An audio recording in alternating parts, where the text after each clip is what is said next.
Alright, so for this month's video, I wanted to touch on Article 46 because we had one of our weekly fact rep calls where we had some education and good conversation about Article 46.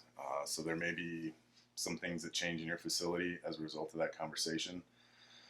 So we'll just go over it real quick. So Article 46 covers realignment of workforce, and it covers from the macro look of realignment of workforce, which would be consolidating facilities, all the way down to the micro, which is moving people within the same facility.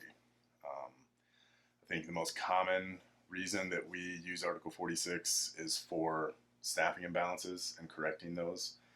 And so staffing imbalances can be caused by promotions, transfers, certifications, retirements, any one of a number of issues.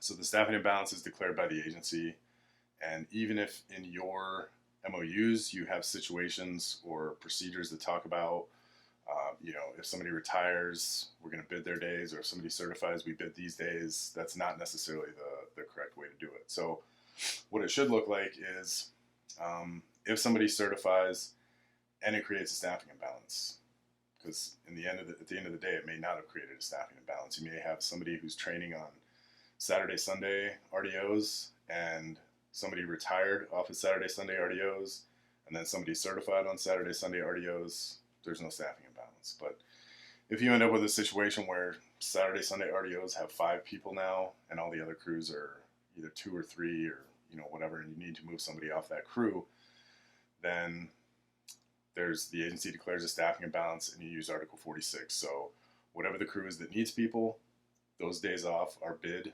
to all of the qualified people within the facility. And if there's a volunteer for it, the most senior of the volunteers moves to those days off.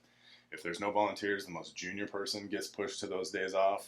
And if then that creates a second staffing imbalance, then now we have step 2 of this process, which would be now these days off are available, but they're only available to people off of the identified overstaffed crew or crews. And then same situation.